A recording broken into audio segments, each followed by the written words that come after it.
Nous avons commencé notre sujet sur il a été souverainement élevé, selon le livre de Philippiens, au chapitre 2, au verset 9. C'est là notre verset de base. Et sur base de ce verset-là, nous avons essayé de nous étendre, notamment sur la définition de ce qu'on entend par être élevé, selon Dieu. Et on ne va pas revenir là-dessus parce qu'on a parlé pendant plus d'une heure. Et on a vu encore également comment atteindre l'élévation que Dieu a déterminée pour nous. Il faut comprendre que l'élévation vient de Dieu. Et c'est Dieu qui élève, comme disent les Écritures, au temps favorable. Et on a essayé de voir que lorsque Dieu nous conduit sur le chemin de l'élévation, sur le parcours de l'élévation, c'est un parcours qui n'est pas simple, parce que c'est un parcours qui est jonché de beaucoup d'obstacles, beaucoup d'épreuves, beaucoup de difficultés, et que si on n'a pas compris que c'est le chemin de l'élévation, on peut très facilement abandonner, tellement que les choses peuvent nous paraître très difficiles. Et on a vu plusieurs exemples dans les Écritures, comment Dieu, lorsqu'il élève quelqu'un, il veut que cette personne ne dépende que de lui. On a pris l'exemple de Daniel, de Joseph, on a regardé l'exemple de Daniel, on a vu que Dieu peut élever quelqu'un au travers d'une autre personne.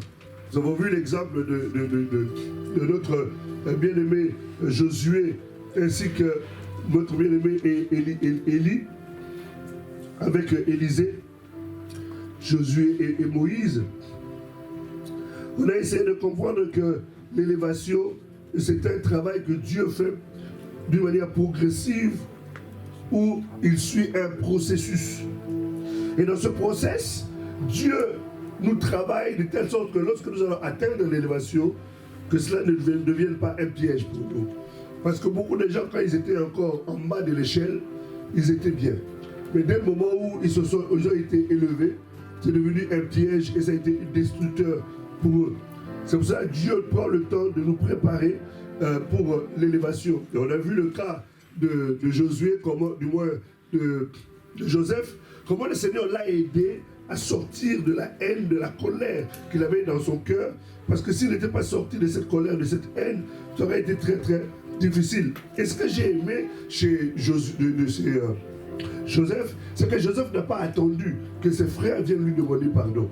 C'est lui qui est allé vers eux. Dans le livre de la Genèse, chapitre 45, versets 4 à 5, c'est lui qui est allé. Il leur a dit que ce que vous aviez fait là, au contraire, vous ne vous êtes pas rendu compte que c'est Dieu qui vous a utilisé pour que je puisse être un précurseur pour vous, de manière à ce que lorsque les problèmes allaient arriver, je sois une solution. Alléluia. Amen. Je disais Alléluia. Amen. Lorsque Dieu élève, il élève toujours pour un but. Nous avons vu que Esther a été élevée. Et je me souviens que Mardoché, à un moment donné, lorsque le peuple était dans la difficulté, à cause d'Aman qui avait fait un programme de destruction, et je voudrais te dire que ceux qui cherchent à te détruire, eux-mêmes tomberont dans leur piège. Amen. Donc je le répète, ceux qui cherchent à te détruire, eux-mêmes tomberont dans leur piège. Amen. Et ils ont voulu détruire Mardoché. Et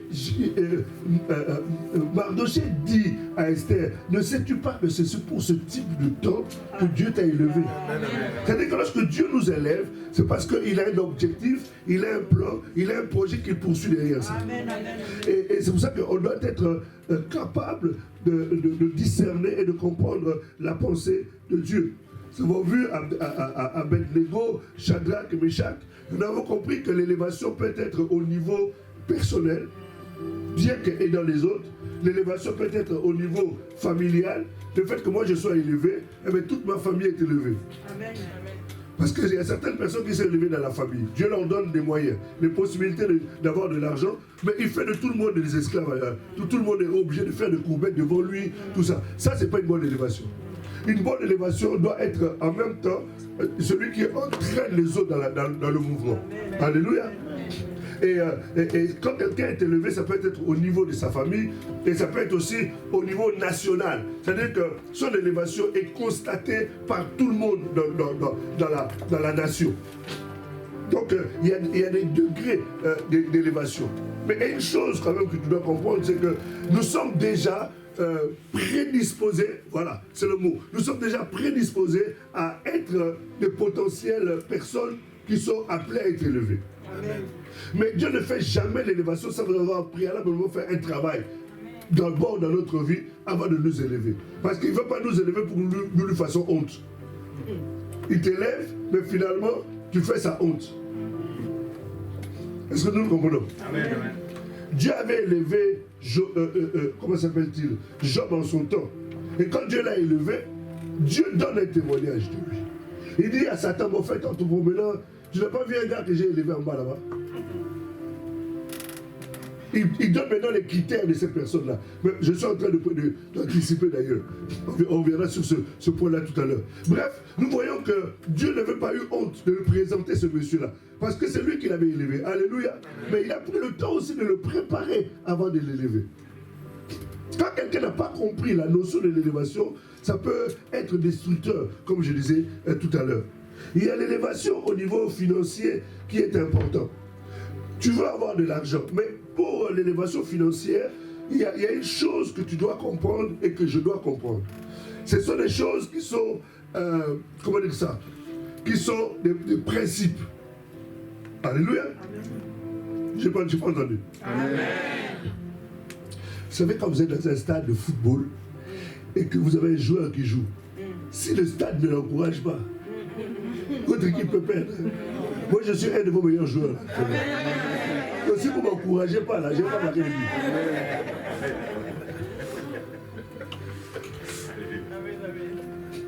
Je disais que l'élévation dans le domaine financier est importante. Tout le monde aspire à être à l'abri du besoin. Tout le monde aspire à vivre sans dette. Tout le monde aspire à vivre sans crainte du lendemain. Tout le monde aspire que lorsque tu as envie d'aller en vacances, que tu ne commences pas à te gratter la tête, où je vais aller emprunter là-bas, comment je vais faire. Mais tout le monde aspire à ça. Mais ces choses-là sont liées quelque part à des principes divins. Quand je dis l'élévation dans le domaine financier, ce n'est pas devenir Crésus. Ou quand tu signes des chèques partout, tu passes. Non, non. L'élévation dans le domaine financier, c'est être capable d'être à l'abri du besoin. Ton loyer est payé, tu n'as des dettes de personne. Je disais Alléluia. Donc, je disais pour moi Alléluia. Dans la société dans laquelle nous vivons, c'est une société où on nous encourage à vivre avec des dettes. On nous incite même aux dettes. On nous encourage aux dettes. Mais en réalité, Dieu n'est pas tant le Dieu qui aime que nous puissions être endettés. Dieu veut que nous puissions prêter et non pas emprunter. Est-ce que nous le comprenons? Parce que l'emprunt peut te rendre esclave. Et je sais de quoi je vous parle. À un moment donné, j'avais Kofinoga, j'avais cet élève. On n'avait pas encore. J'avais Kofini. C'est-à-dire qu'à un moment donné, je croulais sous les dettes, j'avais plus de 100 000 € de dettes. J'arrivais pas à sortir. C'est-à-dire, dès que l'argent rentrait sur le compte, je voyais seulement l'argent qui est entré.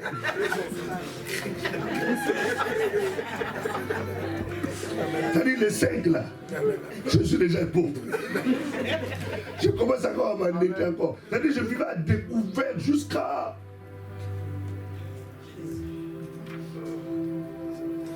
Et j'ai compris que j'étais un pauvre. Prédicateur de l'évangile. Quand vous me voyez habillé comme ça, vous dites, le gars il est freiné.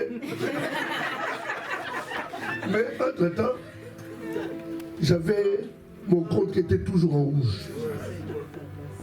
Alléluia. Amen. La prospérité ou l'élévation financière, c'est de ne pas paraître. Parce que c'est ça le problème. On veut paraître. Donc on va s'endetter. Il faut, dimanche, il faut voir. Je vais gratter le poing. Quand gratter le poing là-bas, entre-temps, tu es en train de t'endetter. Tu es en train de t'endetter. C'est-à-dire que tu vis au-delà de tes moyens. Et ça, c'est un danger. C'est un danger. Dieu ne nous emmène pas à l'élévation en paraissant, alors qu'on souffre. Est-ce que je parle à quelqu'un? Dieu veut que nous puissions paraître, mais tout en étant. C'est-à-dire que ce que je suis là, je sais que je ne dois rien à personne. Et ça a des principes. Et quand on respecte ces principes-là, ça va te permettre, frère. Ce que je te dis, c'est une réalité. Aujourd'hui, si j'ai quelque chose à devoir, c'est ma maison, c'est tout. Amen. Mais le Dieu que je sais, avec l'argent qu'il me donne, ce Dieu pourvoit mes besoins. Amen. Je disais Alléluia. Amen. Le Dieu pourvoit mes besoins. Quand je dis pourvoit, il ne pourvoit pas parce que je suis pasteur, parce qu'il y a des pasteurs qui sont fauchés et qui vous menacent tous les dimanches. Donnez, il vous sera donné, donnez. Tous les dimanches, il vous menace. Vous êtes des voleurs, vous irez en enfer. Tout ça, vous le donnez, c'est vrai. Et puis quand c'est comme ça, on ne donne pas non plus.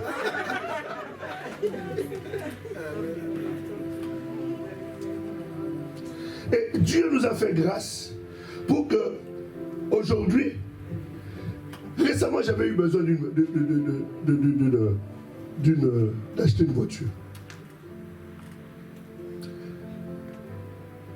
J'ai pas d'économie. Moi j'ai pas un compte où j'amasse l'argent. Je n'ai pas. Vous vous direz parce que c'est pas normal aussi. Hein? Mais c'est comme ça que je fonctionne. Par contre, je sais que pour tout ce que je donne au Seigneur, il a ouvert un compte épargne pour moi. Donc quand j'ai besoin du compte épargne, le Seigneur transfère pour que je puisse savoir de quoi donner. Ou je puisse savoir de quoi répondre à mes besoins. Je disais Alléluia. J'étais vraiment en train de dire Alléluia. Il y a un ami pasteur qui m'appelle. Il m'appelle, il me dit, oh Philippe, c'est comment? Je dis, oh ça va, on est là. Il me dit, mais on t'attendait à tel endroit, tu n'es pas venu. J'ai dit, non. Actuellement, je n'ai pas de voiture. Donc c'est pour ça que je n'ai pas venu. Quoi, Philippe? Vous comprenez, hein? L'image, l'impression qu'on donne. Quoi, Philippe? Il dit, Philippe, toi, tu ne peux pas manquer ça, quoi. Non. Philippe, tu n'as pas de voiture? Je dis, non, je n'ai pas. Il dit, c'est pas possible. Et l'église alors? J'ai dit non. Moi je ne veux même pas mettre ma vie avec imposer l'église quoi que ce soit. Si l'église fait, il fait. S'il ne fait pas là, j'ai quelqu'un qui m'a embauché, qui pourvoit mes besoins. Et qui me paye. Je veux que cela entre dans ton esprit, frère. Le Dieu que nous prions, c'est un Dieu vrai. C'est un Dieu réel comme ça. Pasteur, le gars me dit, écoute Philippe, je vais te virer 24 000 € pour que tu puisses acheter ta voiture. En même temps, mieux. J'ai dit en même temps, mieux à l'église. Donc là, j'ai commandé déjà la Mercedes, j'attends ce moment.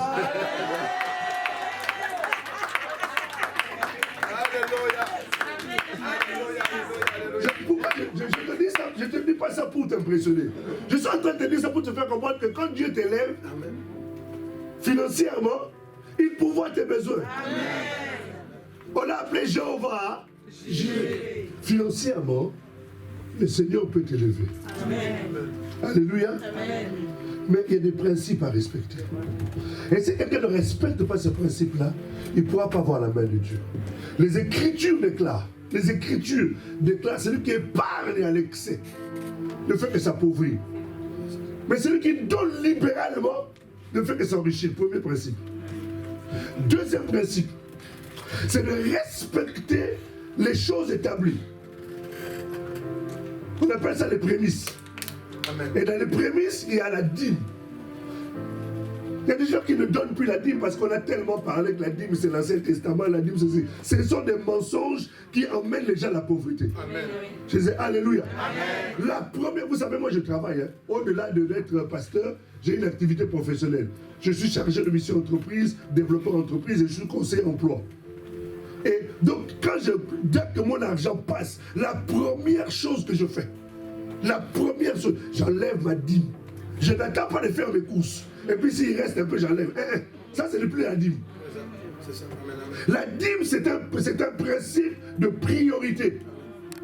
C'est d'abord, premièrement, le Seigneur. Je suis en train de vous parler de l'élever. Je ne suis pas en train de vous parler pour vous enrichir, pour vous appauvrir. Je suis en train de vous donner le secret pour vous enrichir. Amen. Je disais Alléluia. Amen. Parce que j'ai vu la fidélité de Dieu en termes de finances. Je ne pleure pas. Je ne pleure jamais en termes. Si je commence à vous parler de l'argent ici, vous allez me dire non, non, ce pasteur-là, c'est pas normal. J'ai trop de témoignages en ce qui concerne l'aspect financier. Pourquoi? Parce que j'ai compris les principes. Il y a une loi, bien aimé, que tu vas écrire le Genèse chapitre 8, verset 20 au verset 21. Genèse chapitre 8, verset 20 au verset 21. Noé bâtit un autel à l'Éternel. Il prit de toutes les bêtes pures et de tous les oiseaux purs, et il offrit des holocaustes sur l'autel. Verset 21. L'Éternel sentit une odeur agréable. Et l'Éternel dit en son cœur, je ne maudirai plus la terre à cause de l'homme, parce que les pensées du cœur de l'homme sont mauvaises, dès sa jeunesse. Et je ne frapperai plus tout ce qui est vivant. Deux secondes. Pourquoi Dieu a commencé à parler? La seule chose qui a poussé Dieu à commencer à parler ici, là, c'est l'offrande. Amen. Quand il a reçu l'offrande, Dieu s'est mis à parler. Vous savez que l'offrande peut pousser Dieu à parler pour toi. Amen. Et à chaque fois que tu es en train de fermer la main, tu empêches Dieu de parler. Or, la bénédiction de Dieu passe par sa parole. Amen. Je disais Alléluia. C'est quand Dieu parle que nous sommes bénis. Quand Dieu ne dit rien, nous ne sommes pas bénis. La bénédiction, c'est la parole. Amen. Et celui qui est la source de la bénédiction, c'est Dieu. Amen. Donc pour le pousser à parler, il faut lui donner. Vas-y. Et je ne frapperai plus tout ce qui est vivant comme je l'ai fait. Continue. Verset 22. Tant que la terre subsistera, c'est ça. Les semailles et le semail et la moisson, le froid et la chaleur, l'été et l'hiver, le jour et la nuit ne cesseront pas. Tant qu'existera le soleil et la nuit, l'été et l'hiver, la nuit, et ainsi de suite, il y a une loi qui est fondamentale, qui ne change pas. C'est la loi de la semaille et la loi de la moisson. C'est ça. Voilà. C'est une loi. Vous voyez, la terre est régie de lois. La pesanteur est une loi. Il y a plein de lois comme ça qui régissent la terre. Et c'est ces lois-là qui font que nous puissions vivre tranquillement sur la terre sans que le ciel ne nous tombe sur la tête. Et la notion de la semaille et de la moisson, c'est aussi une loi qui demeure. Et la Bible dit, tant qu'il y aura le froid et la chaleur, l'été et l'hiver, nous avons la possibilité de voir l'été et l'hiver ici. En Côte d'Ivoire, quand j'étais au Congo là-bas, il n'y avait pas l'été et l'hiver. Mais ici, on a la possibilité d'expérimenter ça. Cette loi, elle demeure. La loi de la dîme, la loi de l'offrande, la loi de l'action de grâce, la loi des aumônes, la loi des prémices, ce sont des choses qui doivent être constamment maintenues dans notre vie. Et quand nous sommes en train de le faire, nous sommes en train de pousser Dieu à honorer cette loi-là. Le problème, c'est que nous ne prenons pas l'image ou l'exemple des agriculteurs. Un agriculteur, il sait que pour qu'il prospère l'année d'après, il ne doit pas manger tout ce qu'il a comme semence. Il doit garder une semence qu'il doit remettre à terre pour lui permettre demain de continuer encore à vivre. Et c'est ce principe-là que nous devons avoir dans notre esprit. Dans 2 Corinthiens chapitre 9, versets 6 à 11, on nous explique cette notion-là de la semaille et de la moisson.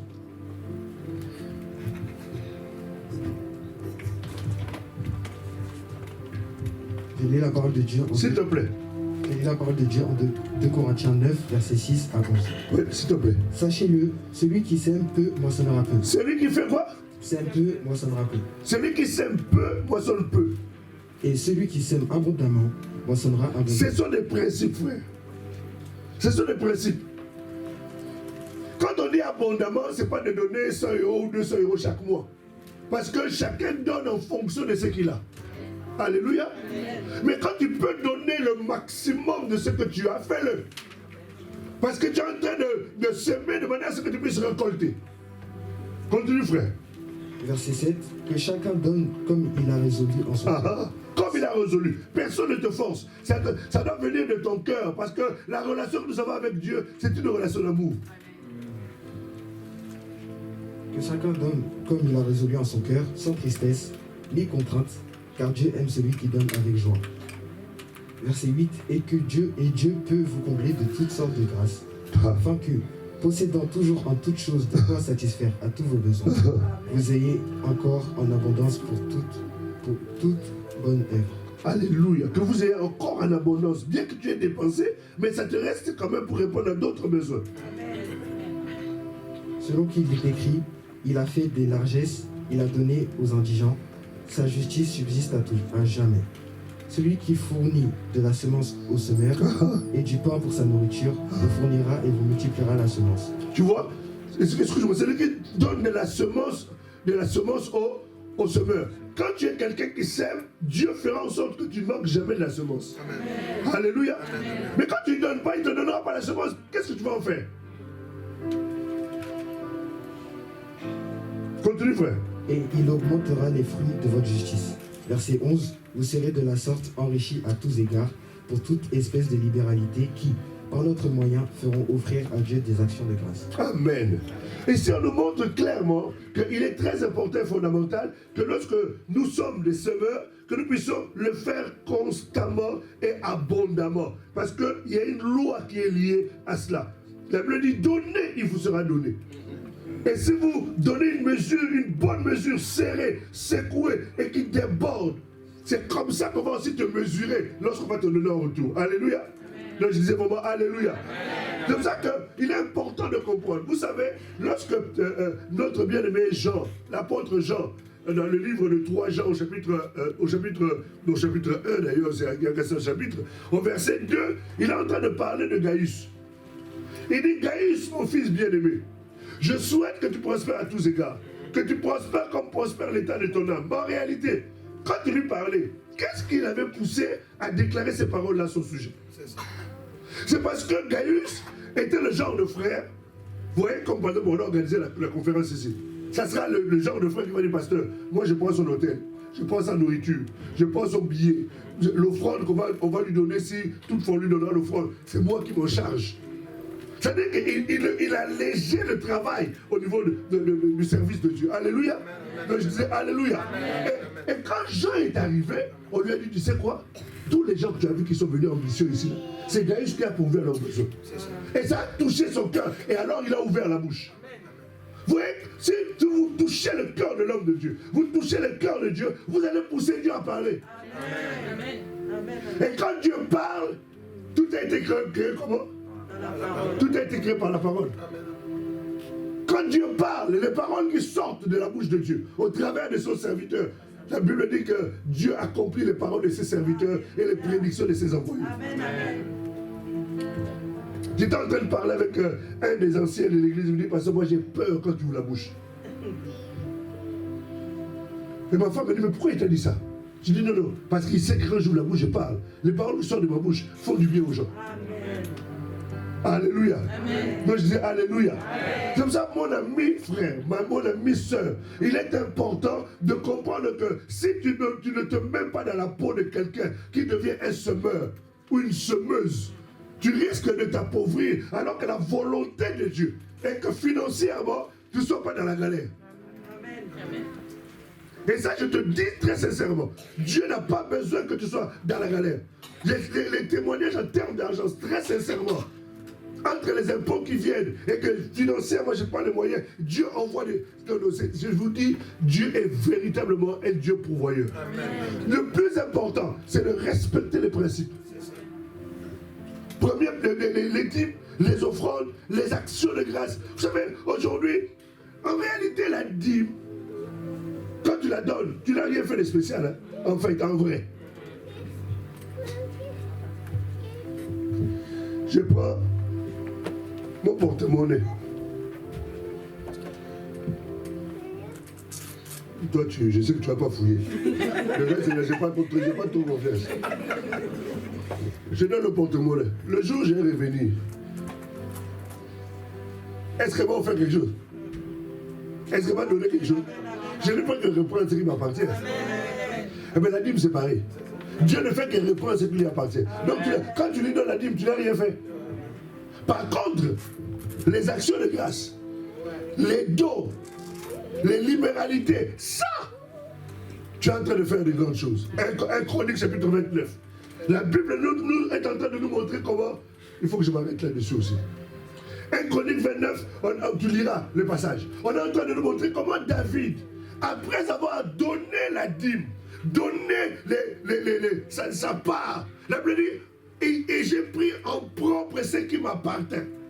C'est-à-dire qu'au-delà de la dîme, il a pris encore de ce qui lui restait, il a encore donné. Et c'est là, en réalité, où la bénédiction commence à rentrer en action. C'est ça. Est-ce que nous nous comprenons? En fait, la dîme, le principe de la dîme, c'est le principe de la sécurisation. Amen. La dîme sécurise tes biens. Pourquoi? Parce que la Bible nous dit qu'il va menacer celui qui dévore. Alléluia. Amen. Et ça sécurise tes biens. Ça sécurise ton argent. Ça sécurise tes projets. Parce que Dieu dit, puisque moi j'ai un intérêt, je vais faire en sorte que personne ne touche à ça. Amen. Amen. Nous sommes ensemble? Amen.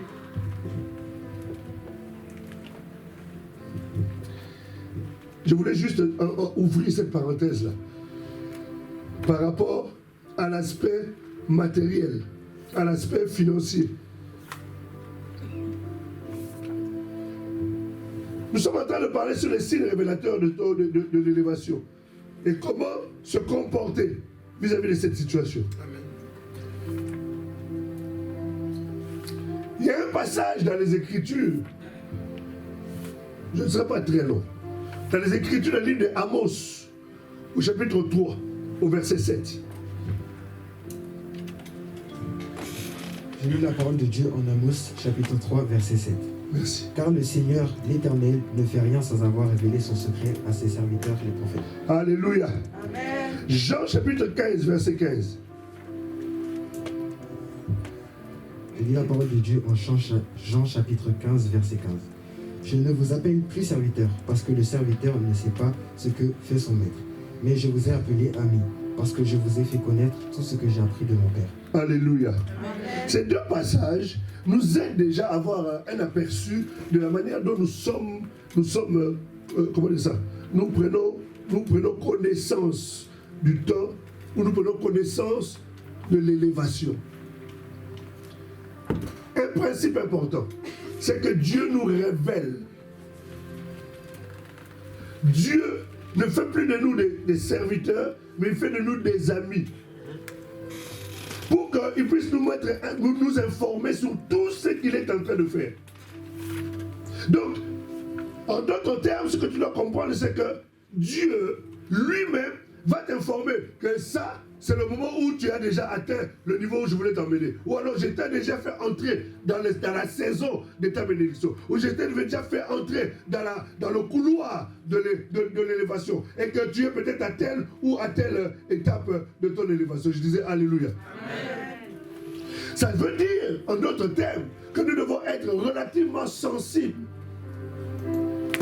Parce que le fait de manquer de sensibilité, nous pouvons passer à côté de la voix de Dieu. Lorsque vous regardez dans le livre de la Genèse, au chapitre 18, on est en train de parler, au verset 17, on est en train de nous parler d'Abraham. Dieu dit, cacherai-je à Abraham ce que je suis en train de faire? Cacherai-je à Abraham? Or, nous sommes les fils d'Abraham. Par Jésus. Amen. Et Dieu non plus n'a pas besoin de nous cacher des choses. Je veux que tu puisses ouvrir un peu ton intelligence et commencer à te représenter en tant qu'une épouse. Un beau couple, normalement, la femme est au courant de tout ce que son mari fait. Amen. Et le mari est au courant de tout ce que sa femme fait. Amen. Il ne va pas être surpris de savoir qu'à Cocody, tu avais acheté une maison là-bas, lui n'est pas au courant, non. Mais avant même de commencer, vous en avez parlé. Amen. Et dans ce principe-là, quand Dieu est en train de t'élever, ou que Dieu t'emmène à l'élévation, il t'a mis dans le couloir de l'élévation, ou il t'a fait entrer dans ta saison d'élévation, il t'informe. Alléluia. Amen. Il t'informe. De manière à ce que tu ne sois pas surpris. Est-ce que nous sommes ensemble? Amen. Ce sont des choses très très importantes. Dans le livre de Daniel, au chapitre 9, au verset 22,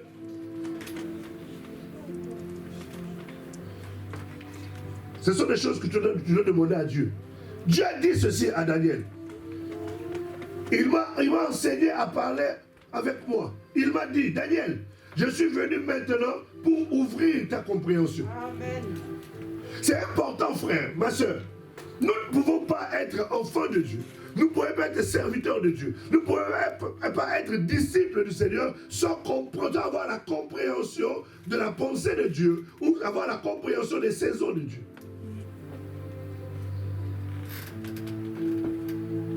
C'est fondamental. Personne ne peut venir te parler d'une chose alors que Dieu préalablement ne t'a pas parlé de cela. Même si quelqu'un t'amène une prophétie ou t'amène une pensée te disant que non, c'est ta saison de l'élévation, Dieu doit d'abord te parler à toi aussi. Amen. Alléluia. Amen. Parce que Dieu ne peut pas donner une information à quelqu'un pour qui ce n'est pas utile. C'est d'abord toi la personne concernée. C'est pour cela que beaucoup d'enfants de Dieu sont manipulés dans leur vie à cause du fait qu'ils n'ont pas cette oreille-là. Ésaïe chapitre 50, la Bible dit, nous devons écouter comme écoute quoi? Un disciple, quelqu'un qui est capable de percevoir la voix de Dieu et d'en comprendre le message. C'est pour cela que beaucoup de personnes ne comprennent pas, qui sont déjà dans leur saison d'élévation.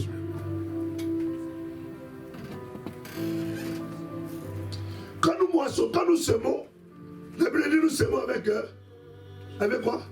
Avec l'arme. Mais quand nous moissonnons avec des chants d'allégresse. En réalité, un des éléments qui t'amène à comprendre que tu es déjà dans ta saison d'élévation, c'est la joie que Dieu met dans ton cœur. Amen. Première chose. Deuxième chose, c'est la paix que Dieu te donne dans ton cœur par rapport à la réalité dans laquelle tu es. À la situation dans laquelle tu es. Je vais t'expliquer.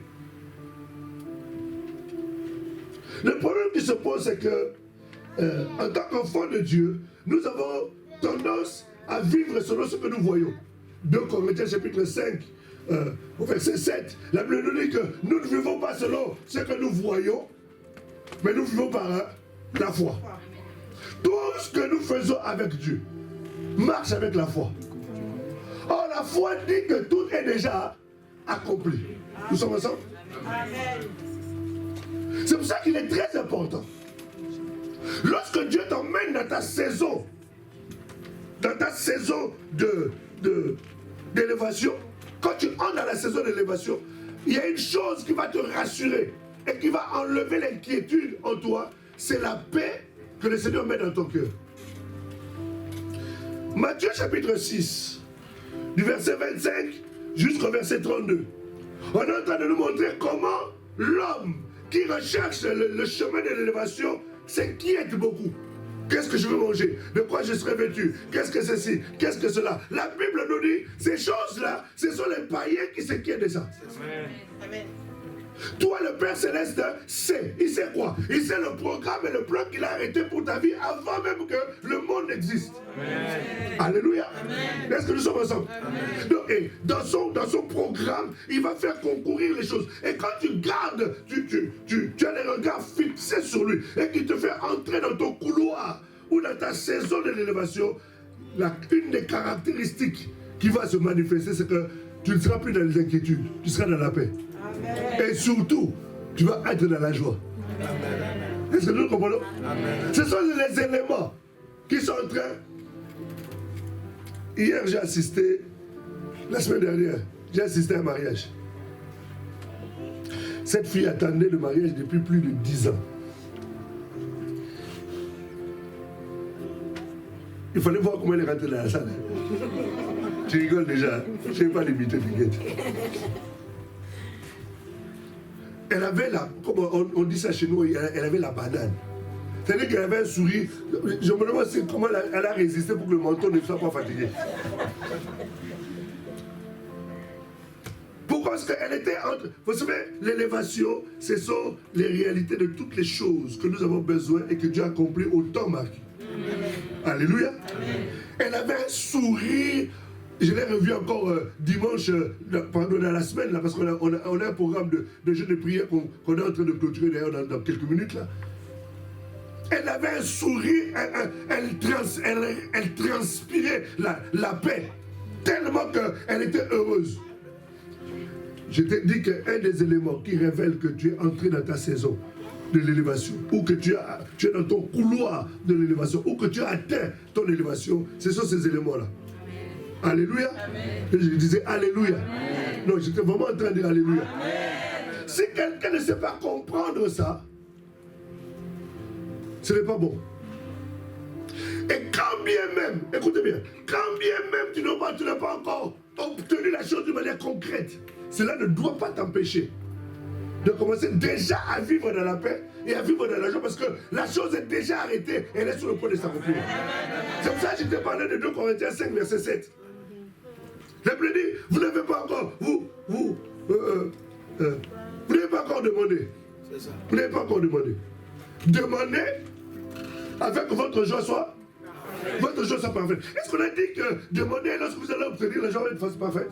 Non, on a dit seulement demander et votre joie sera quoi? Parfaite. C'est-à-dire que le fait que tu aies demandé et que tu as foi que les choses que j'ai demandées, le Seigneur me l'a déjà accordé, tu commences déjà à te réjouir. Amen. Nous sommes ensemble? Amen. Je vais t'expliquer ça. La Bible nous dit qu'ils sont venus voir Jésus. Ils étaient à 10. Jésus leur a dit, allez voir le souverain sacrificateur, allez offrir des sacrifices. La Bible dit, pendant qu'ils étaient en train de marcher sur la route, normalement, lorsqu'on va voir le souverain sacrificateur, c'est qu'on a déjà obtenu la chose et on va maintenant donner action de grâce auprès du Seigneur parce qu'on a obtenu. Je disais Alléluia. Mais Jésus leur a dit, allez donner l'action de grâce. En d'autres termes, Jésus leur disait, vous avez déjà obtenu. Alors allez déjà donner l'action de grâce en reconnaissance pour ce que je viens de faire pour vous. Mais ils n'avaient pas encore obtenu. Mais ils étaient contents tout en allant en route. Pendant qu'ils étaient en route, la Bible nous dit qu'ils ont été quoi? Ils étaient tous purifiés de leur lèpre. Amen, amen. Pourquoi? Parce que dans la dimension de la... je vous le répète encore, tout ce que nous faisons avec Dieu est basé sur la foi. Amen, amen, amen, amen. Alléluia. Amen. Pendant que tu es en train de demander telle chose dans un domaine donné, concernant l'élévation dans un champ donné, dis-toi bien que celui avec qui tu marches a déjà un programme qui est déjà établi pour ta vie. Amen. Donc quand il t'a donné sa parole, il est important que tu aies déjà une attitude qui aille dans le sens de ce que lui il a dit, et pas dans le sens de ce que toi tu sens, ou de ce que tu vois, ou de ce que tu ressens. Amen, amen, amen, amen. On se saisit? Amen.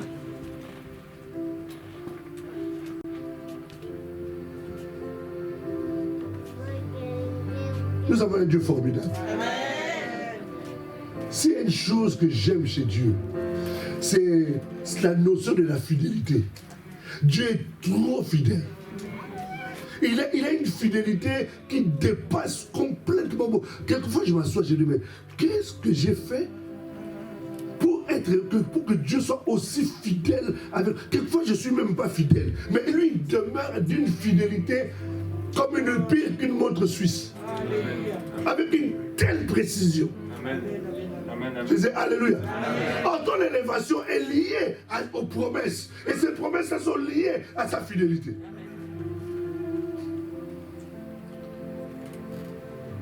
Amen. Amen. Non, je disais Amen. Amen.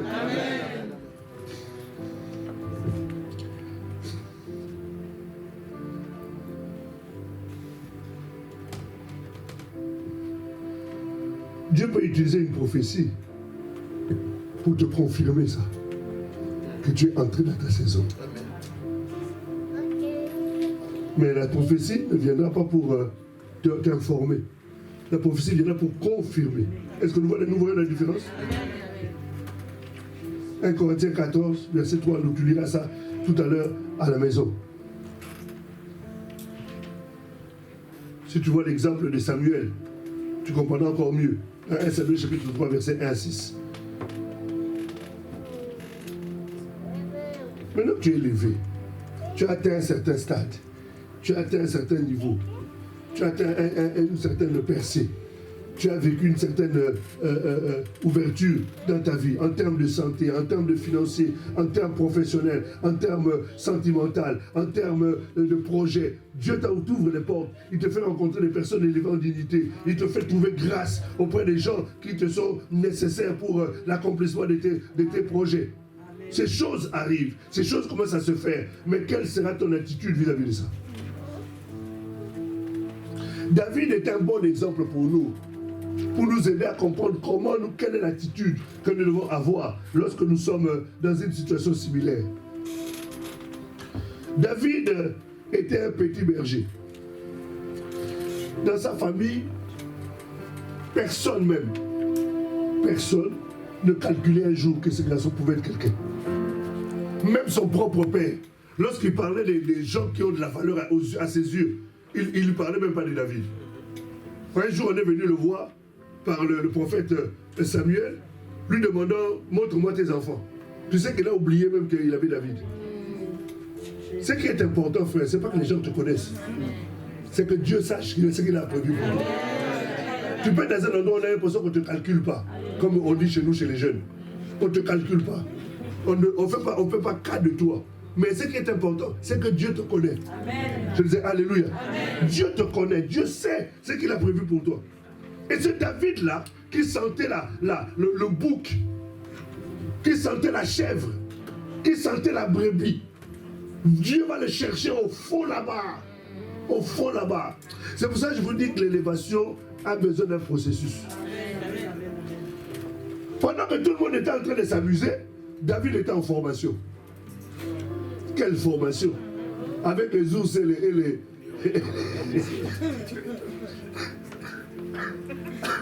Avec les ours et les lions. Dieu. Pendant que Dieu le formait, Dieu le préparait. Au moment où Pantin, quand Dieu l'a sorti de l'anonymat, il a fait passer dans une épreuve terrible, celui de Goliath. Il y aura des combats, frère. Quand tu vas passer, tu as l'impression que c'est trop grand pour toi. Mais il n'y a jamais trop grand devant toi parce que celui qui est en toi est plus grand que celui qui est dans le monde. Tu dis Alléluia. Le combat semblait être perdu, mais c'était sans compter sur le Dieu qui avait choisi David. Alléluia. Et Dieu l'a fait passer dans cette épreuve, il en est sorti vainqueur. Et Dieu a commencé à l'élever. Je ne sais pas si il t'arrive de t'asseoir et de lire les psaumes.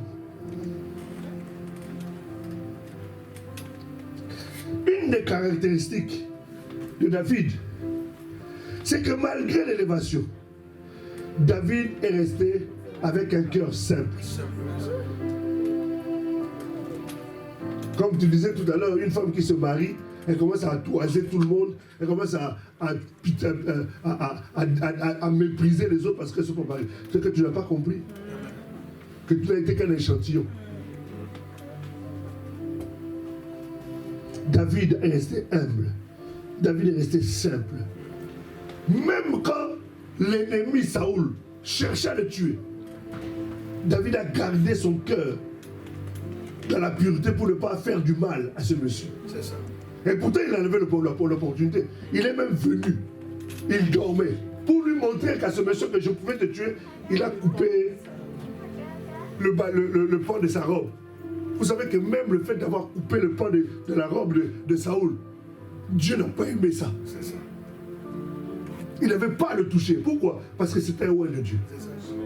Vous savez, quand un homme, je parle entre parenthèses, quand un enfant de Dieu tombe, ce n'est pas à toi de le juger. Amen. Prie pour lui, mais ne parle pas du mal de lui. Amen. Parce qu'il appartient à Dieu. Amen. Alléluia. Amen. Non, je disais Alléluia. Amen. David s'est gardé. Et pourtant, il a levé la possibilité. Première des choses que tu dois savoir, c'est que tu dois être simple. Même si l'élévation arrive. Deuxième chose, tu dois garder ton cœur pur. La Bible nous dit dans le livre de Proverbes, chapitre 4, verset 23. Garde ton cœur plus que toute autre chose. Car c'est du cœur que proviennent les sources de la vie. David a gardé la fidélité à Dieu en faisant un vœu devant Dieu. Deuxième chose que David a fait. Le problème qui se pose avec l'élévation, j'ai un très bon ami à moi.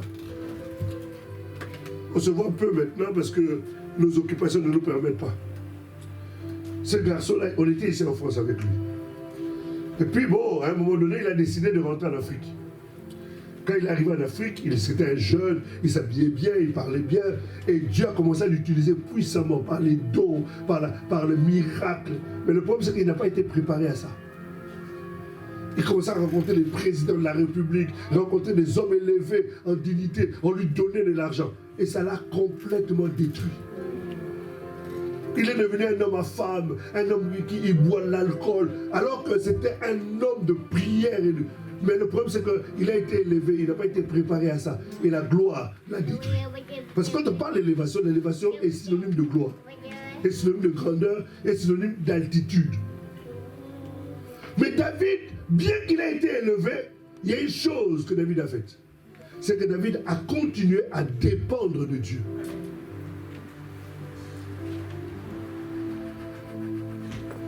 Un Samuel chapitre 23, au verset 2 à 5, 1 Samuel 30, au verset 8, on nous montre comment David, bien qu'étant un grand stratège en guerre, bien qu'étant un homme de combat, comment il dépendait de Dieu en tout ce qu'il pouvait faire. Le problème qui se pose, c'est que quand nous sommes élevés, on a l'impression que c'est nous qui faisons les choses. C'est Dieu qui fait. C'est Dieu. Donc on doit constamment rester dépendant de lui. David a dit, si je fais l'erreur, comme font beaucoup, de commencer à penser que c'est moi qui suis à la base de ces choses, je risque de tomber et ma chute peut être dramatique. Et plus tu es élevé, plus la chute est dure. Alléluia. Donc je disais Alléluia. Amen. Joseph avait eu la même attitude. Comme les fidèles, les disciples de Jésus. Ils avaient gardé ce qu'on appelle la fidélité. Je suis en train de te donner des éléments. Le premier élément, c'est le cœur pur. Le deuxième élément, c'est de garder la dépendance à Dieu.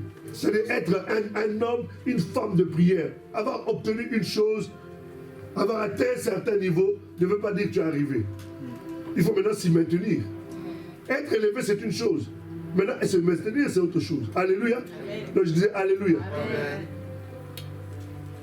Dieu nous a fait grâce de rencontrer des hommes élevés en dignité, des présidents, des femmes de présidents, les enfants de présidents. Mais si dans une prédication, il n'y a pas besoin de le dire, je ne veux pas le dire. Est-ce que nous comprenons? Est-ce que nous comprenons? L'élévation doit être un élément de discrétion. Dieu ne te lève pas pour que tu commences à faire le m'as-tu vu. Montrer que toi tu es arrivé. Non. David dépendait de Dieu. Il consultait l'Éternel par la prière. Joseph avait également la même attitude. Quand vous regardez dans les livres de ceux qu'on appelle les héros de la foi, dans le livre de Hébreux au chapitre 11, vous verrez la même attitude. Ce sont des gens qui étaient discrets. Ils n'étaient pas là pour se targuer la poitrine en disant moi ceci, moi cela. Ils étaient humbles, simples. Alléluia. Amen.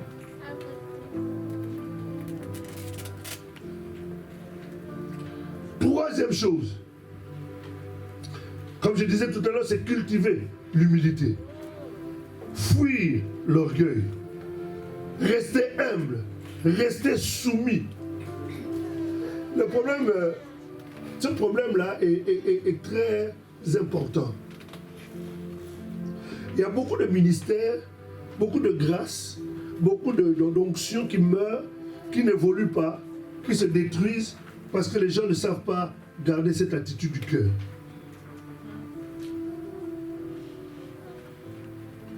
Je suis un grand PDG, je suis un homme qui a autant de salariés. Donc quand je viens à l'église, je montre que moi je suis un grand PDG. Mais à l'église, on ne vient pas pour ça. À l'église, tout le monde est pareil. Amen. À l'église, on est des frères. Je disais alléluia. Amen. Donc ton orgueil de PDG, laisse ça à la porte. Quand si tu vas aller récupérer ça en sortant, tu fais. Alléluia. Amen. Donc je dis alléluia. Amen. Un jour, nous sommes venus au culte. On a prêché. Non, c'était pas au culte. On a prêché la femme du président. À l'époque, c'était Madame Edith Bongo. Et on devait la baptiser. Nous, on baptise à la Marne, là. Nous sommes allés à la Marne. Elle était entourée des gardes du corps. Et puis, celui qui devait le baptiser, le pasteur le connaît. C'est l'évangéliste Eric. Il est tout mince comme ça. Elle dit,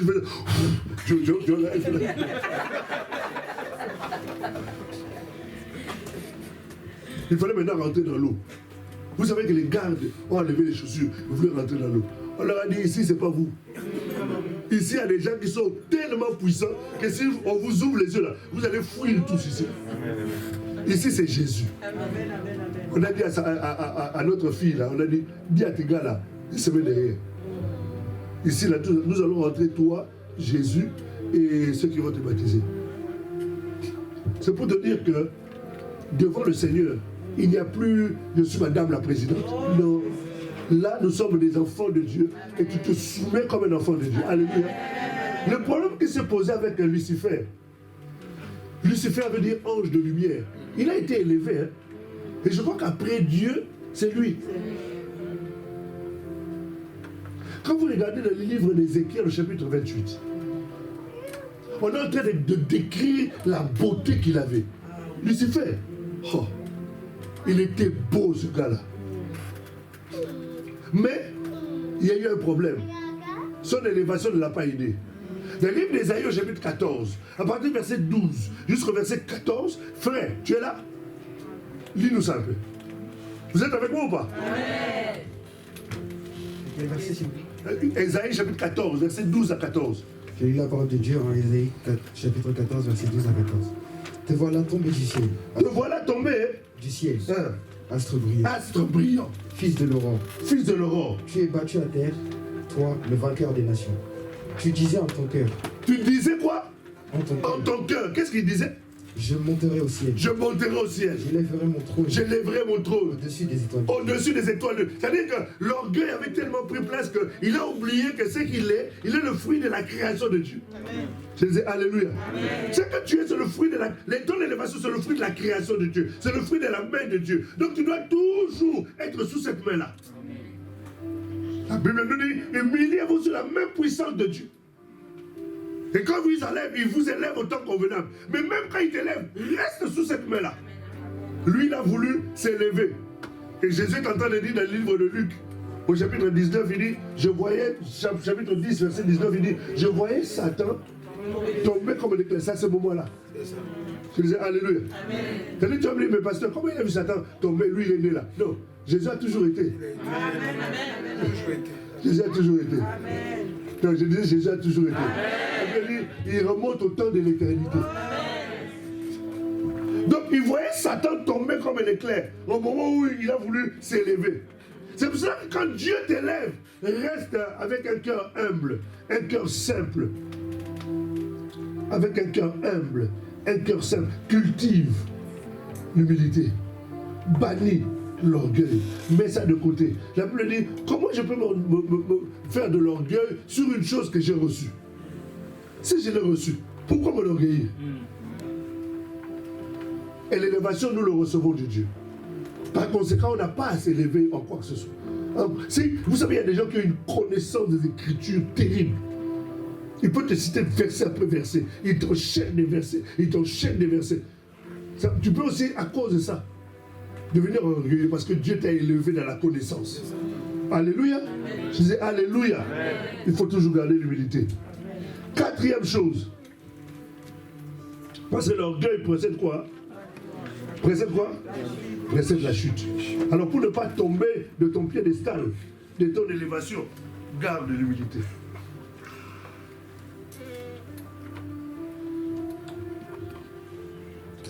L'humilité, c'est... Vous savez, on a un frère à l'église. Hein. C'est un des plus grands donateurs de l'église.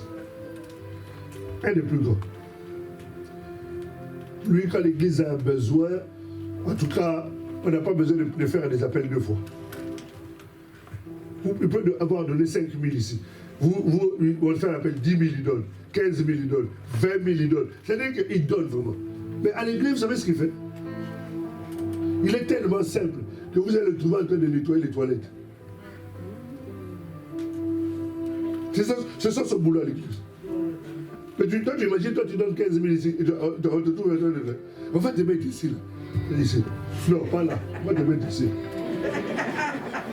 C'est pas ici. Hein? Non, je connais mon gars.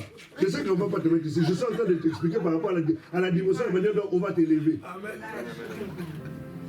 Mais plus on t'élève, plus il faut être humble. Je vous ai donné l'exemple de l'arbre. Un arbre, il y a un arbre qu'on appelle acacia. Il y a un autre arbre qu'on appelle baobab. Ça nous parle plus parce que c'est l'autre côté là-bas. C'est un des arbres qui, dans la forêt, est le plus élevé, le plus costaud. Et c'est extrêmement rare de voir un baobab tomber à cause d'un vent. Pourquoi? Parce que la force de l'arbre du baobab, il a des racines très... Allez sur Internet, tapez baobab et les caractéristiques du baobab. La force du baobab, c'est que ça a des racines très très profondes. Ce qui fait que malgré le vent, ça peut peut-être bouger un peu comme ça. Mais jamais tu vas trouver un baobab tomber. Si un baobab tombe, c'est qu'il était devenu trop vieux. Et ça vit très longtemps. En fait, plus Dieu t'élève, plus tes racines doivent être profondes. Amen, amen. Alléluia. Donc je disais Alléluia. Amen. Plus tu dois être profond avec Dieu, plus tu dois aller en profondeur dans la connaissance, en profondeur en intimité, en profondeur dans la communion, en profondeur dans la prière.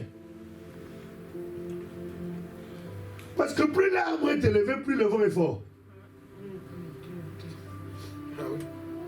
Plus l'arbre est élevé, plus le vent est très fort. On n'a pas tous les mêmes vents. Alors tu veux l'élévation, dis-toi pas qu'il y aura des vents.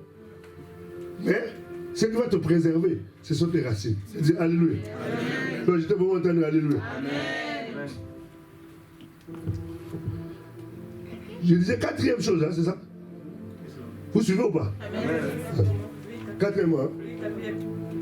4e chose, c'est de savoir garder le secret. Vous savez, quand Dieu t'élève, il ne faut pas aller parler à tout le monde. Vous savez que depuis mais tu n'as pas besoin.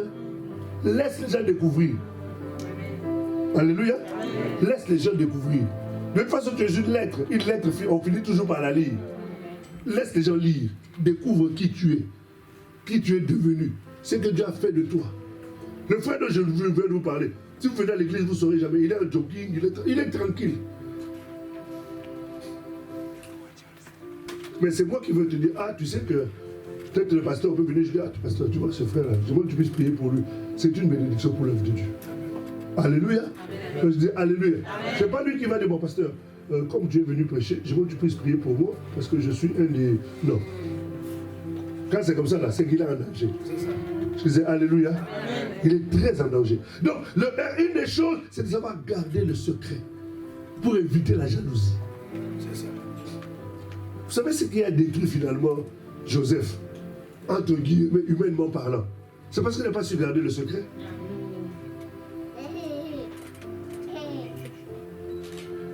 Qu'est-ce qui a détruit le ministère de Samson?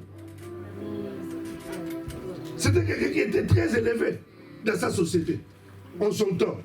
Mais qu'est-ce qu'il a détruit? Le fait de ne pas savoir garder quoi? Le secret. On n'a pas à tout dire. Il y a des choses que tu gardes pour toi. Ou tu dis à une personne dont tu connais les qualités spirituelles et qui saura garder ça. Alléluia. Amen. Ça va garder les secrets. Vous savez, il y a une histoire dans la Bible qui m'attriste beaucoup. Dans le premier livre de Rois, au chapitre 13, versets 1 à 8. Je ne sais pas si vous connaissez cette histoire-là. C'est l'histoire du jeune prophète et du vieux prophète. Un garçon à qui Dieu a fait grâce.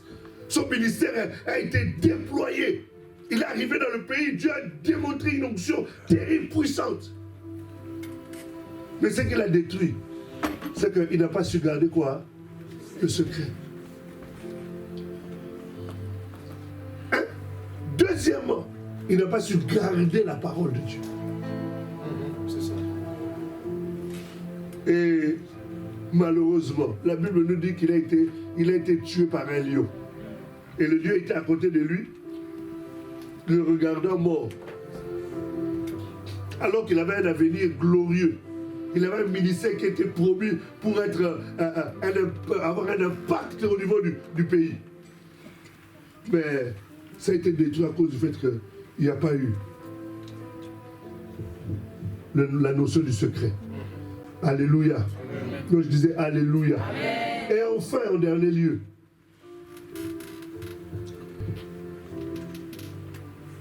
être intègre et avoir la crainte de Dieu. Et par rapport à ça, nous avons les deux exemples que je voudrais prendre ici. Nous avons l'exemple de Samuel. C'est un des plus grands prophètes en Israël. Un des plus grands prophètes en Israël. Mais voyez-vous, le fait qu'il soit un des plus grands prophètes, ce qui a caractérisé la vie de Samuel, c'était l'intégrité et la crainte qu'il avait de Dieu. Samuel, malgré ce qu'il était, il parlait au roi. Le roi l'écoutait. Le roi lui obéissait. Mais il avait la crainte de Dieu. Parmi tous les prophètes, il n'y a aucun des prophètes comme lui.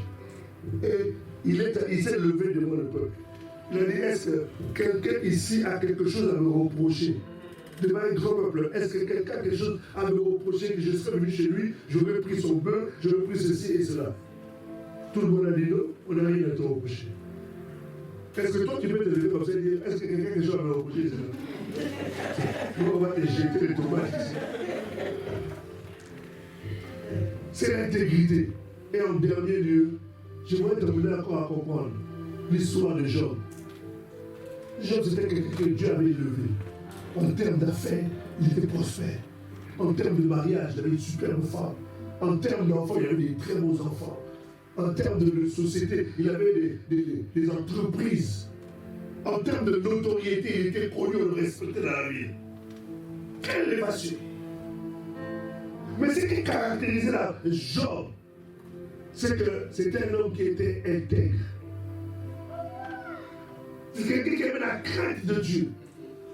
Même quand Dieu a permis à ce que l'histoire de sa vie connaisse des moments difficiles, à tel enseigne, il était malade, il a perdu tous ses enfants, sa femme l'a abandonné, mais malgré ça, il est resté intègre et fidèle à Dieu. La crainte de Dieu était toujours là. Malheureusement, quand Dieu nous élève, on commence à perdre certaines choses, on commence à critiquer Dieu. On commence à dénigrer les hommes de Dieu. Oui, d'ailleurs, c'est à cause de lui, on cherche de boucs émissaires. Job avait dit, Dieu a donné, Dieu a repris, que son nom soit glorifié. C'est-à-dire, il avait gardé les regards fixés sur le Seigneur. Il s'attendait à Dieu. Il espérait, il comptait sur Dieu. Il savait que tout ce que je peux faire, tout ce que j'ai, tout ce que je suis devenu, c'est le fruit de la main de Dieu. Où irai-je? Où irai-je? Encore. Il n'y a pas d'autre endroit où je peux me cacher si ce n'est auprès du trône éternel. Job est resté fidèle. Et Dieu a rendu témoignage de lui. En disant à Satan, mais tu n'as pas vu mon serviteur Job là, celui qui me craint. Satan dit à Popo, si tu lui prends cette affaire là, tu vas voir, il va te maudire. Dieu a dit, vas-y.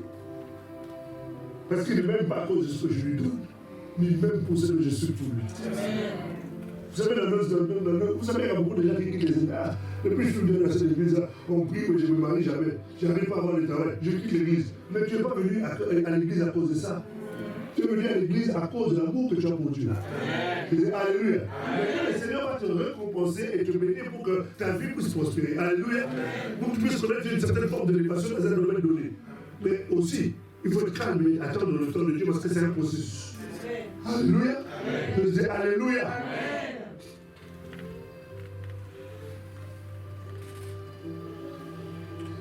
jamais resté fidèle.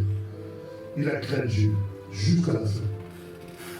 Et comme Dieu est celui qui honore toujours ses serviteurs, autant marqué, il a encore relevé Job à un niveau encore beaucoup plus élevé en termes de dimension spirituelle. Il a dit, mes oreilles avaient entendu parler du corps, mais maintenant, là, mes yeux t'ont vu. C'est-à-dire que j'avais une certaine facette de ta connaissance. J'avais un profil de ta connaissance. Mais maintenant, là, je te vois encore beaucoup mieux. Vous savez, Dieu peut permettre des épreuves pour t'amener à le découvrir. Je dis Alléluia. Job était un homme élevé. Dieu a permis qu'il puisse mieux être élevé. Mais quand Dieu permet ça, c'est parce qu'il avait encore préparé autre chose de plus glorieux. Alléluia. Je dis Alléluia. Merci beaucoup pour votre attention. J'espère avoir été un dispensateur fidèle de la parole de Dieu. Et que cette parole vous a apporté l'édification et l'instruction nécessaires, surtout de préparer à ton élévation, de préparer à ta grande bénédiction. Et quand ça va arriver, tu puisses surtout garder ta bénédiction. Alléluia. Il ne suffit pas d'avoir la bénédiction, il faut savoir la garder. Amen. Parce qu'il y a des gens qui ont le privilège de se marier, mais ils ne gardent pas le mariage. Parce qu'ils n'ont pas été préparés à savoir comment aimer son mari, comment vivre avec un homme, comment aimer une femme, comment préserver une femme. Et finalement, tu as eu le mariage que tu voulais, mais 3 ans après, on t'a viré. On t'a viré. Ça, c'est un CDD. Le mariage de moi, c'est un CDI. T'as viré au bout de 6 mois. Et puis, il vient embêter les gens ici. On va se lever, s'il vous plaît.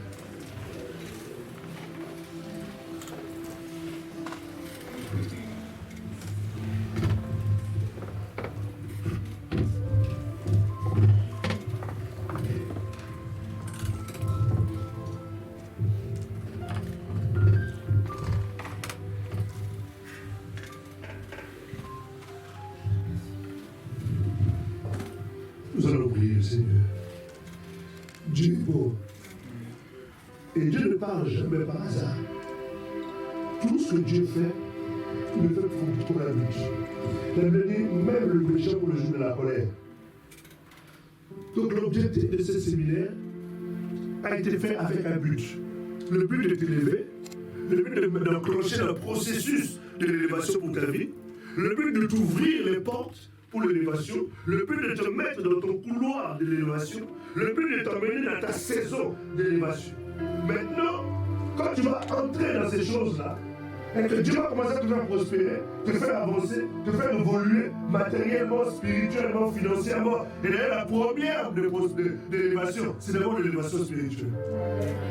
Et pour l'élévation spirituelle, le Seigneur nous a déjà positionnés en Christ, à la droite de Dieu. Je ne vais pas faire le retour de tous les enseignements. Alors je vais t'inviter à fermer tes yeux, à ne pas me regarder, parce que ici, là, ce n'est pas Philippe qui est important. Tu vas rendre grâce à Dieu. Et je veux vraiment que tu puisses prier. Rendre grâce à Dieu pour ces informations qu'il t'a données. Rendre grâce à Dieu pour ces messages qu'il t'a envoyés. Parce que l'objectif du Seigneur est qu'il puisse te préparer. N'oublie pas, c'est un processus. Que chacun lève sa voix. Commence à rendre grâce à Dieu pour son amour. Rendre grâce à Dieu. Parce que Dieu fait ces choses, c'est par amour pour toi. Lève ta voix, s'il te plaît. Commence à prier le Seigneur. Commence à prier le Seigneur. Tu aspires au mariage. Il faut commencer déjà à te préparer à vivre le mariage. Tu aspires à la richesse. Il faut commencer déjà à préparer les lois de la semaine et de la moisson. Commence déjà à te préparer à ces choses-là. Élève ta voix, s'il te plaît, élève ta voix. Élève bien ta voix, élève bien ta voix. Oh, Yabastan de Mario de Stali, Pasco de Mario. Le Mario de Stali, Pasco de Mario de Stali. Le Mario de Stali, Pasco. Élève bien ta voix, élève bien ta voix, élève bien ta voix.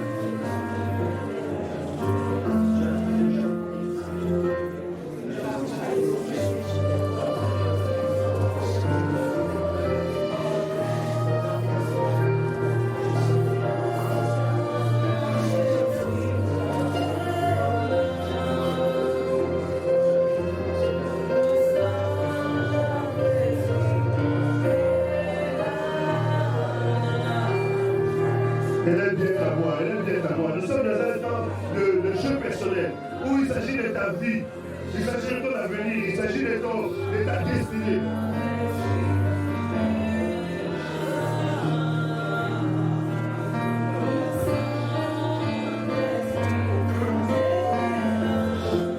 Alléluia. Je veux que nous avons élevé le voix. Dieu parle d'une manière individuelle, par rapport à ta propre vie. Mais Dieu parle aussi de manière globale, collective. Si Dieu a envoyé ce message sur l'élévation, c'est pour que dans notre assemblée, nous sommes déjà dans un processus d'élévation. Dieu avait dit, je te donne moi le contenant. Je te donne le contenu. C'est ça que un jour Dieu m'a dit ça. Il m'a dit, Philippe, si tu me donnes le contenant, je te donne le contenu. Vous avez fait un effort, vous avez pris le contenant, vous avez donné à Dieu. Maintenant, Dieu m'a envoyé le contenu. Quand le contenu va venir, le nombre va augmenter. Il n'y aura plus de place, on va transpirer ici. Et qu'on est obligé de faire 2-3 cultes, que nos cœurs demeurent dans la simplicité. Ça, tu vas élever la voix. Tu vas commencer à rendre grâce à Dieu. Parce que Dieu prépare une grande élévation pour notre assemblée. Élevons nos voix, bénissons le Seigneur, prions le Seigneur. Bénissons le Seigneur, bénissons le Seigneur. Dieu va t'élever, il va te donner des responsabilités au sein de l'assemblée. Il va te responsabiliser. C'est que ton cœur ne se lève pas. Alléluia.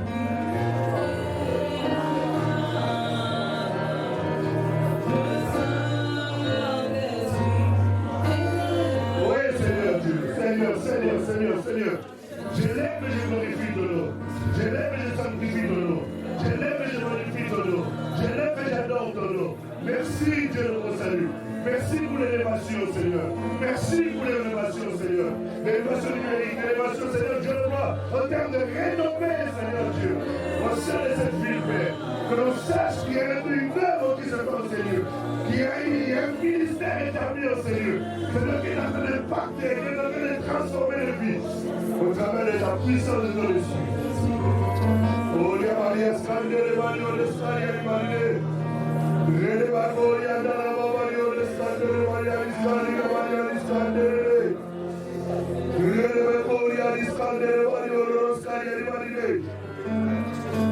Nous allons lever nos voix. Nous allons parler de la prospérité financière. Chacun va prier le Seigneur. Si tu es plutôt du genre peigne, quelqu'un qui ne donne pas l'œuvre de Dieu, tu ne payes pas ta dîme. Tu es quelqu'un qui ne met pas les offrandes conséquentes auprès du Seigneur, qui ne sait pas soutenir les pauvres, n'est-ce pas, par les aumônes, qui ne sait pas mettre des actions de grâce pour glorifier le nom du Seigneur par rapport à ce qu'il fait. Tu vas te repentir devant le Seigneur. Mais si toi tu le fais déjà, glorifie Dieu. Et tu dis Seigneur, je te remercie pour la prospérité matérielle, pour la prospérité financière, parce que telle est la volonté de Dieu. Je veux te mettre à l'abri du besoin. Et là, tu vas prier le Seigneur. Alléluia. Élève ta voix, élève ta voix, élève ta voix. Élève ta voix, s'il te plaît, élève ta voix. Élève ta voix.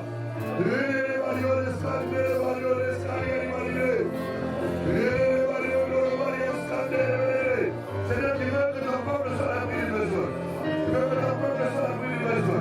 Tu veux que ton peuple soit l'abri du besoin. Tu veux que ton peuple soit l'abri du besoin. Tu veux que ton peuple soit l'abri du besoin. Tu veux que ton peuple soit l'abri du besoin. Seigneur, merci pour le principe que tu as rappelé. Le principe de la semaine et de la moisson. Le principe des prémices, Seigneur. Oh Dieu, nous avons donné, Seigneur, un échantillon. Parce qu'il y a plus de bonheur à donner qu'à recevoir. Et nous avons compris, Seigneur Dieu de toi, le trésor qui est, Seigneur Dieu de toi, à donner.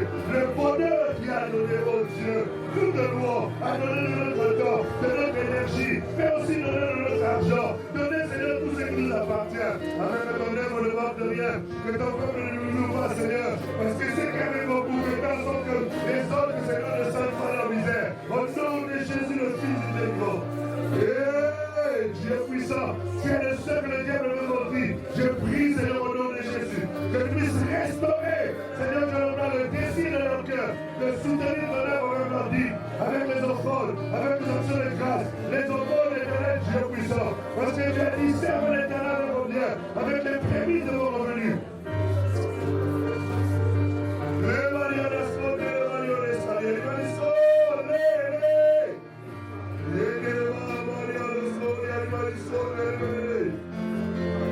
Merci Seigneur, merci Seigneur, merci Seigneur.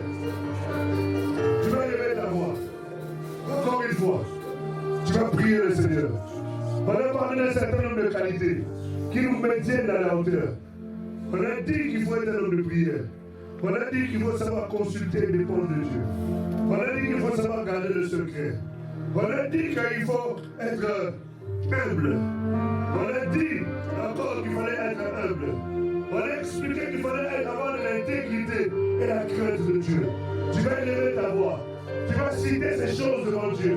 En disant, Seigneur, prépare mon cœur à l'élévation. Que lorsque ces choses vont être concrètes et que je vais commencer à les vivre d'une manière parfaite, Seigneur, que je puisse garder l'humilité et la simplicité de mon cœur. Élève ta voix, s'il te plaît. Commence à prier le Seigneur par ton cœur. Alléluia. Alléluia, alléluia, alléluia, alléluia. Je vais t'entendre prier, je vais t'entendre prier. Je vais t'entendre prier. Dieu peut te faire grâce à l'école du ministère. À l'école du ministère, tu es toujours dans les meilleurs notes. Et que cela ne t'emmène pas à l'orgueil. Parce que c'est tout simplement l'élévation du Seigneur. Il est en train de te manifester. Il est en train de t'amener à sourire. Il est en train de t'amener à sourire. Il est en train de t'amener à sourire. Il est en train de t'amener à avoir la paix. Élève ta voix. Dis-lui de préparer ton cœur à l'humilité, à la simplicité, à l'obéissance, à dépendre de lui, à la crainte, à la crainte, à la crainte et à l'obéissance.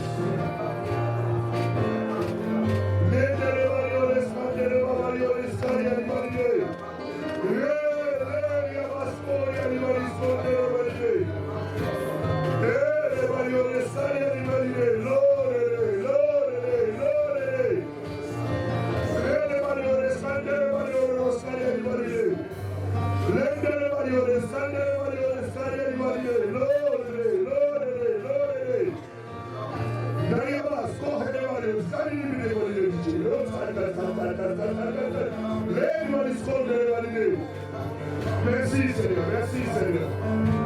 Merci Seigneur. Tu vas fermer tes yeux, tu vas élever ta voix. Tu vas élever tes mains vers le ciel. Tu vas dire Seigneur Jésus. Je veux que tu parles avec foi. Seigneur Jésus. J'ai assisté à ce séminaire. À cette conférence. Cette première conférence. Où tu nous as parlé de l'élévation. Celui qui est élevé souverainement, c'est toi. Mais tu vas ainsi élever avec toi. Et tu vas donner mon chef suprême sur ton église. Que dominer, Seigneur. Je suis dans le processus. Je suis dans le positionnement pour l'élévation. Seigneur, prépare-moi. Seigneur, travaille-moi. Seigneur, brise-moi. Seigneur, façonne-moi. Seigneur, garde mon cœur. Seigneur, donne-moi la crainte. Seigneur, donne-moi de sourire. Donne-moi d'avoir la paix. Seigneur, donne-moi de sourire. Seigneur, donne-moi d'avoir la paix. Seigneur, positionne-moi dans le couloir de mon élévation. Seigneur, positionne-moi dans le couloir de mon élévation. Seigneur, positionne-moi dans ma saison d'élévation. Commence maintenant à élever ta voix. Et commence à rendre grâce à Dieu. Commence à rendre grâce à Dieu. Commence à rendre grâce à Dieu. Commence à rendre grâce à Dieu. Commence à rendre grâce à Dieu. Commence à rendre grâce à Dieu. Commence à rendre grâce à Dieu. Commence à rendre grâce à Dieu. Commence à rendre grâce à Dieu. Commence à rendre grâce à Dieu. Commence à rendre grâce à Dieu. Commence à rendre grâce à Dieu. Commence à rendre grâce à Dieu. Commence à rendre grâce à Dieu.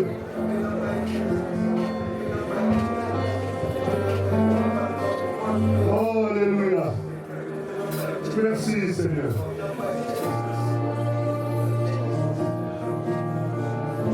Merci Jésus. J'aimerais juste prier avec une catégorie de personnes. Les gens qui, dont la maladie les empêche de vivre leur élévation. Parce qu'être élevé en étant malade, ce n'est pas agréable. Quand on est élevé, c'est pour jouir de l'élévation. C'est pas lui de ça. Alors si tu es malade, juste lève la main que je te vois là où tu es. Merci Seigneur, merci Seigneur. Merci Seigneur. Je te demande s'il te plaît de croire à ce que je veux faire là. Je sais comment Dieu me fait grâce par rapport à la maladie. On me vite un jour à l'hôpital. depuis 2 jours à l'hôpital. J'arrive, je trouve une dame à loger. Elle me dit, pasteur, le médecin a dit que je n'arriverai pas samedi. C'était un mercredi. Le médecin m'a dit, samedi, je n'arriverai pas. Je suis arrivé à l'hôpital, je lui ai dit, madame, elle avait un cancer généralisé. Je lui ai dit, madame, moi je suis venu vous voir avec le Dieu qui guérit les malades. On va se retrouver à l'église. Vous viendrez à l'église pour votre témoignage. On a prié. Je suis parti. Je crois 5 mois, peut-être, ou 4 mois après, elle qui devait mourir un samedi, 4 mois après, elle est venue à l'église. Pour rendre grâce à Dieu de ce que le Seigneur a vécu. J'ai une dame qui s'est mariée, mais son mari était tellement volage qu'elle a attrapé le sida. Elle est venue me voir à l'église, pasteur. Mon mari n'est pas sérieux. Voilà. On a dit, j'ai dit, madame, Dieu ne tient pas le coupable. Mais nous sommes pour coupables. On va prier. On a prié. Le Seigneur a fait disparaître toute trace de la maladie dans son corps. Je disais, alléluia. Nous sommes en train de partager ces choses pour nous édifier et nous faire comprendre que ce que nous faisons là, on ne fait pas d'aventure ici. Si tu crois ce que nous sommes en train de dire, tu verras Dieu agir. Alléluia. Donc je disais alléluia. Alors je vais prier. Je vais seulement te demander de mettre ta main dans ton cœur. Parce que nous sommes dans une période où je n'ai pas le droit de te toucher. Crois seulement ce que nous sommes en train de faire. Dieu ne m'a pas fait grâce de faire de longues prières. Mais je crois à la prière. Je crois à la prière. La prière, ça marche. La prière, ça marche. La prière, ça marche. Seigneur, je prie en faveur de tes enfants qui ont levé la main et qui croient que tu es le Dieu guérisseur. Que tu es Jéhovah Rapha, l'Éternel qui guérit toute maladie. L'Éternel qui guérit toute maladie.